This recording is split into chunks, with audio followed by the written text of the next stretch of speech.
you figure out what my hair is doing, can you let me know? Beep, boop, ba-doop, ba-doo, ba-doop, boop. So I'm really nervous about this video. Seriously, this is outrageous. So what we're doing today is going to be mildly traumatic for me. We're going to go back to my Fiction Press profile to a story that I posted in 2004. I was something like 14-ish. It is a romance slash dystopian post-apocalyptic kind of thing. Sort of. The title is Vecky's Journal. Vecky is spelled V-E-K-Y, and the little, description line says, Vecky lives in a world underground, then she gets caught topside and has to escape. How predictable. XD. At the time I wrote this, I had never been on a date or done anything with anyone. I had a lot of crushes, but no one was interested in me. Facebook only goes back to 2006, so just imagine this with really disgusting braces. I'll quit stalling and I will read you this, I'm sure, amazing work of literature. P.S. I'm going to use the pronouns she and her for me whenever I was 14, because that's what I would have gone by when I was 14, but it feels weird to refer to myself that way, so I'm just getting it out there that that's how I'm going to do it. The first chapter is called Hey.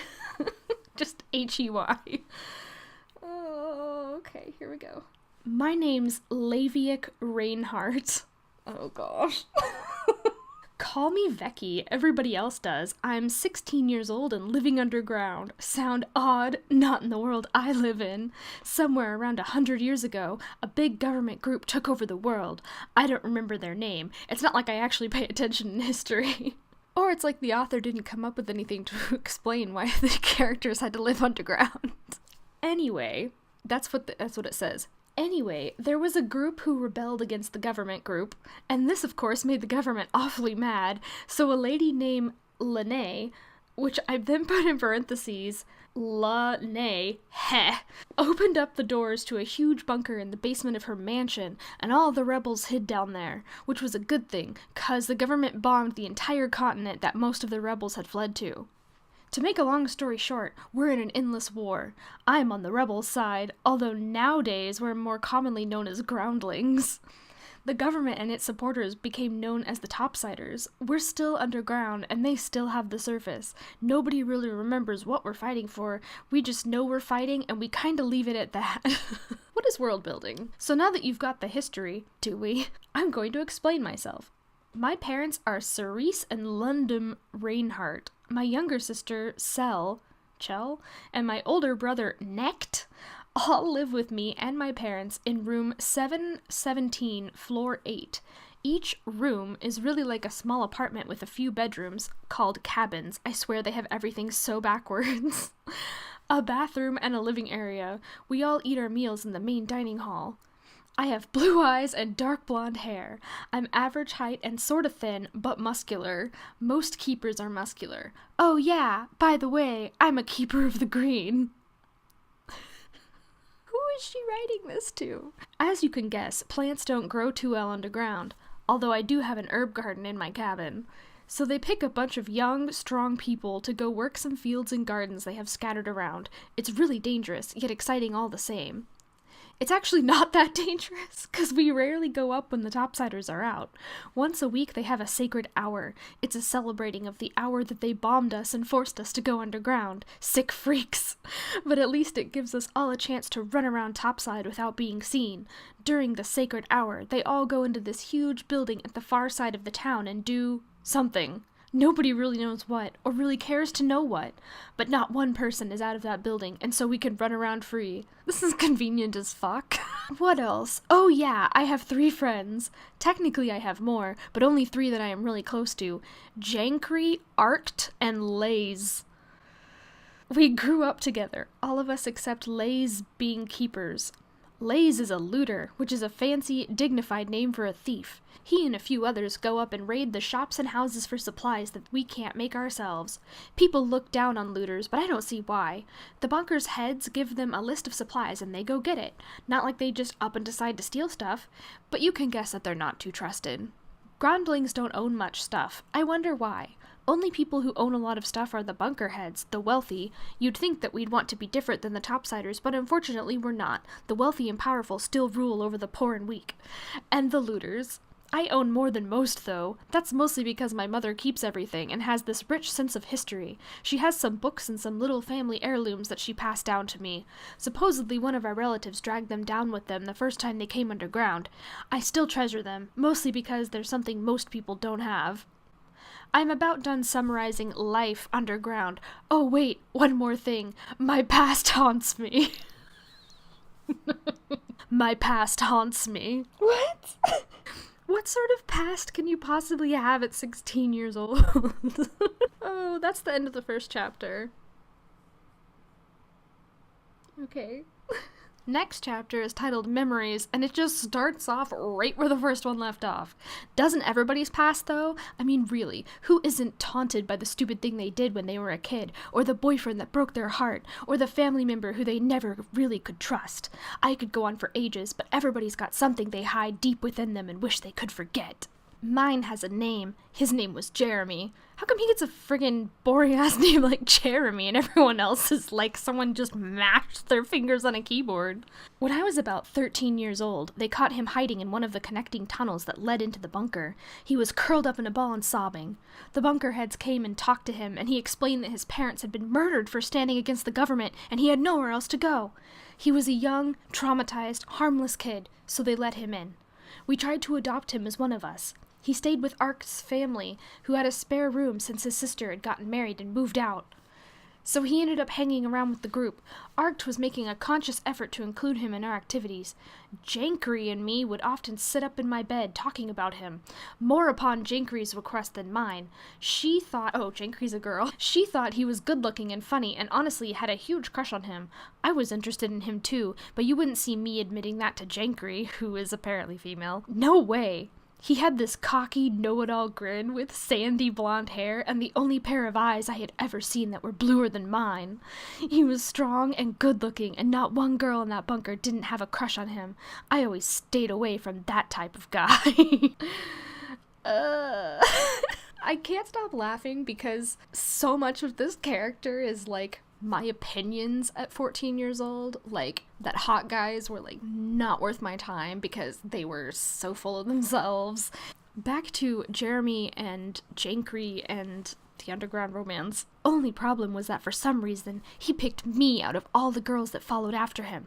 I mean, come on! I'm not the prettiest girl in the bunker. My hair is messy for one thing. I never comb it unless my father forces me. I'm a keeper, so I'm topside a lot, getting dirtier than most. My family wasn't notable in any way.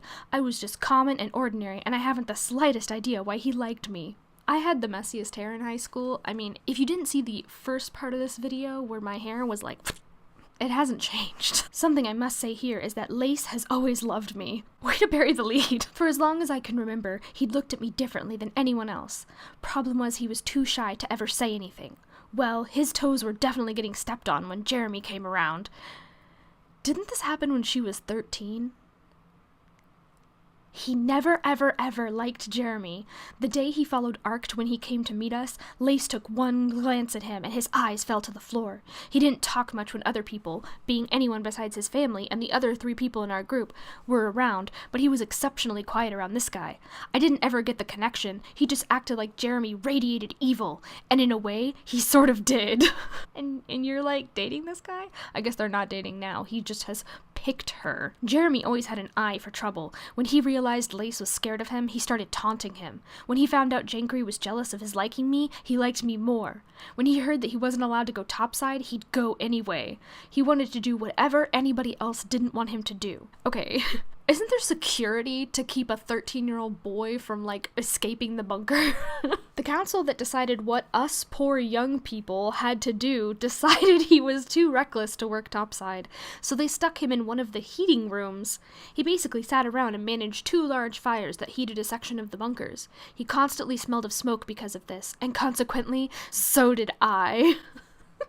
I blame YA novels for that, and they're like, his earthy wood smoke smell. Like, I got it into my head that, like, hot guys smell like fire. Lace hated it. I'd come sneaking into my room in the wee hours of the morning, my clothes a mess and my hair even worse. Lace would always be sitting by my door, and he'd always do the same thing. He'd look me in the eye with a look of deep concern and say, "You smell like smoke," with as much distaste as he could muster. Oh, distaste. "You smell like smoke." I'd quickly look away from him, try to pretend he didn't exist, and manage to get to my cabin before I wanted to cry. Just about every night was like that. Me and Jeremy spent the night together every single night in his heating room, and... ... You can imagine what happened. You can't, tiny me, because you don't know fuck all about sex. You can imagine what happened because the author has no idea what happens when two people sleep together. 14-year-old author of this story had never had sex and had watched maybe one 30-second clip of porn before she realized what it was. All of my sexual knowledge came from this forum for middle schoolers run by other middle schoolers where someone would ask, "What is it like when you touch a penis?" And then other middle schoolers would be like, "It's very soft and hard." And I'd be like, "What does that mean?" Jeremy was mean. Despite how much I loved him, oh, she loves him now, I have to admit he was mean. He was just cruel. Then why do you love him? His endless tormenting of Lace, which I half-heartedly tried to ignore, were cruel enough, but he tormented me, too. Not only did he have a freakish obsession with reminding me I was a horrible kisser, but he liked to hurt me, like, physically hurt me. You're 13! What kind of freaky-ass shit? I still have scars from places where he'd cut me or hit me or anything else you can imagine. He was evil, and I am living proof that love is blind. Where are these children's parents? Where are they? Despite his cold heart, he was there every time I went topside. He'd kiss me, remind me it sucked, then wait at the entrance to the bunker for my return. On a few occasions he'd go with me, or he'd get concerned that I was a few minutes late on returning. Time was never my strong point. And come after me. He managed to get himself captured 3 times. Isn't that cause for concern? Where are the parents? Where are these adults? The first time, I was heartbroken and scared. I had heard stories of how people got captured and were imprisoned for life, or killed, or worse. I knew I'd never see him again. I sat in my cabin and cried. Jankry tried to talk to me, but I locked the door and wouldn't let her in. Arct was the next to try. He slipped cards and letters from my family and friends under my door. Where is her family? Why are they letting her just lock herself in a room? I pushed them aside and wouldn't pay attention. Lace was the last to try. He didn't knock either. He kicked my door down. He came in with a plate of food and said, "I don't care if you hate me or whatever, but I'm not going to have you starve." I refused to eat anything, and he literally force-fed me. He did that for a few minutes until I threw my arms around him and finally talked to somebody. Okay, to set the stage, 13-year-old girl, her abusive boyfriend, who I'm assuming is also 13, has gone missing. In response, she locks herself in her bedroom, and her parents do nothing about it. Enough days go by, I guess it doesn't say how long she was in there, but her parents, in response to their 13-year-old daughter locking herself in her bedroom, is not to try and get her out, but is to write her cards and letters of encouragement, and have her friend slip them under her bedroom door. I mean, wouldn't the parents have to let these boys into her home, these teenage boys, so that they could come bring her letters and kick her door down? So shouldn't her mom and dad have seen them? Okay, and then after he kicks the door down and brings her food, she refuses to eat it until he literally force feeds her. So did he grab her face and like shove a sandwich in there? When Jeremy came back, Lace maintained his safe distance. He never brought up the days he had spent bringing me food and talking to me. Days! We really just gloss over the fact that Jeremy just comes back from being potentially imprisoned for life. Lace just sorta knew that he should keep away. I think he was scared though, 'cause Jeremy would have pummeled him if he came close to me. What a great guy. The second time, I was just a little bit scared, and the third time, I was mad at Jeremy for getting caught. It took 3 whole months after the 4th time he got caught before I realized he actually wasn't coming back that time. Okay, chapter 3 is called Now, which means that this is 3 years later. She is 16 years old again. I'm sure I can save you a lot of girly ranting for how heartbroken I was and how I refused to love anyone else as long as I lived and blah blah blah. Over your 13-year-old abusive boyfriend. I'm also pretty sure you don't care all that much, so I'm just gonna skip to now. Today. It was about a week or 2 after my 16th birthday. My father got this idea into his head that I was older now and needed to start taking responsibility for stuff. Yawn! He made me comb my hair out. It was rather interesting seeing the looks in the guys' faces. I'd been a keeper with them for years now, but it was like they finally noticed I was there. I asked Art why on earth they were doing that, and he started laughing and said, "You're beautiful, that's why. What with your hair down and all, we're all noticing it." That comment stunned me to no end. So did I think that if only I had brushed my hair, I would suddenly be beautiful and boys would want to talk to me? The looters came back with little gifts, nothing big so the bunker heads wouldn't notice, but the looters showered me with gifts nonetheless. I tried to accept their gifts with what I hoped was a smile that radiated gratitude. Nobody ever showered me with gifts like this. It was starting to creep me out. Then Lace came bounding up to me all bright and cheery. "I know it's a bit late, but I've been searching everywhere for the perfect birthday present for you, and I finally found it." I laughed at his boyish glee. He was always late because he had to find me the perfect present. He made me close my eyes and presented me with a tiny book the size of my palm with fairy poetry written in pretty print on the front. I gasped. He knew my weaknesses. I hugged him and thanked him for it and started reading it as I put away my keeper tools. I was still reading it that night before I went to bed. If it's the size of her palm, this book is like this big. It's probably like one of those cheesy little gift books. How is she still reading this like 4 hours later? Besides the monumental hair combing, another thing has been happening. Lace has gotten into the creepy habit of watching me while I sleep. He used to do this kind of thing when we were kids, and I'd do it right back to him. When one of us got scared, we'd run to the other's cabin. I always got the bed, and Lace took the floor. It didn't matter if it was my place or his. Where are their parents? So when they were kids, 7, 8-year-olds, left their house, ran down the block, snuck into the other one's house, and like crawled into bed with them. And neither set of parents were like, maybe stop doing this. He hadn't done it in years though, but it wasn't really all that weird the first time he did it. He just came over and stood at the doorway to my cabin. The door creaked and I sat up in a panic. When I saw him, I smiled and just simply said, "Haven't seen you in a few years. Want your pillow?" I grabbed the second pillow from behind my head and chucked it at him. He caught it and came by my bed to lay down.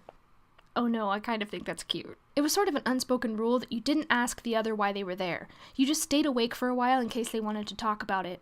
Lace was never really the one to open up, so he just sat there in silence. When I woke up, he wasn't there. The only reminder that he ever had been was the pillow on the ground. He started to do it twice a week, then 5 times a week, then every day. Okay, I would be like, "Do you need to see a therapist? Maybe I should tell your mom the fact that you are, like, unable to sleep and, like, sneaking out of your house at night." Just an idea. Sometimes he'd talk to me, sometimes he wouldn't. Sometimes he'd stand at my door and I wouldn't realize he was there until morning. That's creepy. Usually, I found, he didn't sleep. He'd sit at the foot of my bed or he'd stand around just watching me. If I hadn't known him my whole life, I would have been creeped out. But since I knew this was probably just another obsessive phase he was going through, I let him be. How often does this boy go through obsessive phases? Besides, it had gotten to the point where I couldn't sleep unless he was there. He was like my guardian, watching over me. I felt safer knowing he was sitting at the edge of my bed while I slept. Okay, but when does he sleep? One day, I was in an overly gleeful mood. I saw him sitting at the foot of my bed just staring at my wall, and I sat up and said, "That can possibly be comfortable." His face suddenly flooded with concern. "If you want to go, It's okay," I said, patting the space beside me. "I was just wondering if you'd prefer to share the bed." He grinned and came over and lay down next to me, his hands behind his head, staring at the ceiling, still not saying much. I had my head leaned a bit on his shoulder, trying to see what was so fascinating about my ceiling. His breathing was careful, like he thought he was going to disturb me. Somehow I found this slightly amusing, but I didn't say anything. He finally said, "Becky, I waited for him to say something else, but he didn't. I tried to be like him, never prying, always patient, but it didn't work too well." "You what?" I asked. He sighed a bit, just a bit, so like, staring a hole into the ceiling what? He sighed a bit. Staring a hole into the ceiling he was trying to read a complicated sentence. That was a complicated sentence. "I'd do anything to make you happy. Keep you safe. You're the closest friend I have. We've always been a pair. I don't know." He sighed, still staring at the ceiling, blinking only on occasion. As opposed to all the rest of the time, when he just blinks furiously. 14-year-old me would be so fucking embarrassed to know that I'm just sitting here roasting her. I wanted to smack him for never finishing his sentences. I simply asked, trying to appeal to his crush on me by batting my eyelashes. "That's not a thing people do. But he wasn't paying attention. He was focusing on the ceiling like it was the very thing keeping his mind intact. We're very interested in the ceiling here. Come to find out that the ceiling, in fact, does have a very complicated sentence on it, and it actually opens a portal to the netherworld where demons are just streaming out into her room, and that is why he has to be there every single night for her. That would have been a better plot. I finally gave up trying to get him to talk and closed my eyes and started to drift into dreamland as his voice shattered everything around me. I'd die for you. Whoa, hello! My eyes sprung open and I bit my lip. I had no idea how to respond to that, so I didn't. He knew I heard, though. Oh, he knew I heard. I had stopped breathing for a good long time. I knew he knew I heard. Everyone is aware that everyone in the room has heard the sentence, I would die for you. When I woke up, he was still there. He had run off all the other times, but he was there this time. We were in a slightly more cuddly position, too. I think he hadn't left because he was scared of waking me up. I sat up and smiled. Good morning, I said as cheerfully as I could muster. His eyes were red, and his slightly quivering voice told me he had been crying. Inside, I cursed at whoever taught him to be so patient, so freaking calm in all situations. I knew it wasn't right, but I would give almost anything to see him get mad at someone someday. Okay, chapter 4. How long have I been doing this? Oh, not even an hour. It's only been 30 minutes. This is fine. Is it though? I'm cutting you off. Tune in next time for more of this nonsense.